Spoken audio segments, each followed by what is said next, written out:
Dans l'épisode de Demain nous appartient du lundi 6 novembre, Aurore, Julie Desbazac, est dépitée de n'avoir aucune piste concernant la disparition des jeunes mais une lueur d'espoir la rebooste. Le téléphone de Lizzie, Juliette Mabila, a borné à l'Opiant. Elle s'empresse donc de s'y rendre avec Damien, Adrien Robe. Mais une fois sur place, il n'y a que le téléphone de la jeune femme. Même chose ensuite avec celui de Corentin, Elias Goldberg. Celui qui a piégé les jeunes les fait tourner en bourrique.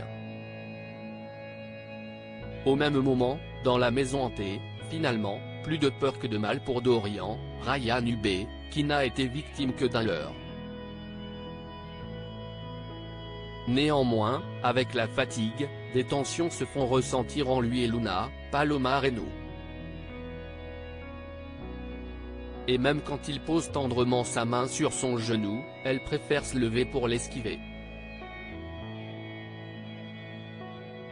Camille, Elisa et Zédine, est convaincue que sa rivale en veut à Dorian de ne pas avoir hésité une seconde à prendre sa place face au laser. Dorian assure à sa chérie qu'il l'aurait fait pour n'importe qui d'autre et surtout pour elle. De quoi lui apporter un peu de baume au cœur. Après ces réconciliations, le groupe de jeunes se lance à la recherche d'une nouvelle énigme pour espérer sortir de la pièce. Deux manettes leur font alors face, avec pour seul indice, la réponse au capitaine. Dorian étant le seul navigateur de la bande, Nathan, A.D. Gabelet, l'exhorte à faire le choix décisif. Mais il ne sait que faire et le ton monte rapidement entre les deux anciens amis. Cela s'étend ensuite à Camille et Luna. Cette dernière décide donc de se sacrifier et abaisse une manette qui l'électrocute violemment. La jeune femme s'écroule sur le sol, inconsciente. Nathan décide de lui faire un massage cardiaque. Bart s'inquiète pour Adèle. Tristan, Mathieu Alexandre, prépare une carte terre-mer pour le coin dégustation du mât, tandis que Gilles, Laurent Gamelon, veut proposer de la charcuterie pour ceux qui n'aiment pas les huîtres. Alexandre Brasseur, se soumet à une dégustation et se range à l'avis de Tristan.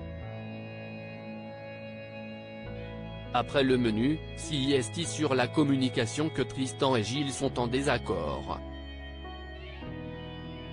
Le premier veut utiliser les réseaux sociaux, tandis que le second est partisan des prospectus.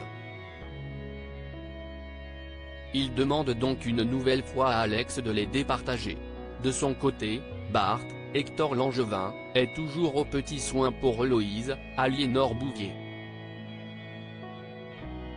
Mais il sent bien que quelque chose cloche depuis qu'elle est sortie du coma, comme il le confie à Roxane, Raphaël Volkov. S'il met cela sur le compte du choc, il note toutefois qu'elle n'a pas repris la peinture et n'a pas encore parlé de retourner aux Beaux-Arts. Peu après, quand il rentre, il trouve Loïs derrière les fourneaux, ce qui ne manque pas de l'étonner. Mais lui aussi a une surprise, comme elle n'a pas la force de retourner à son atelier, il lui a rapporté des toiles et de la peinture. De quoi l'embarrasser même si elle fait mine d'être touchée.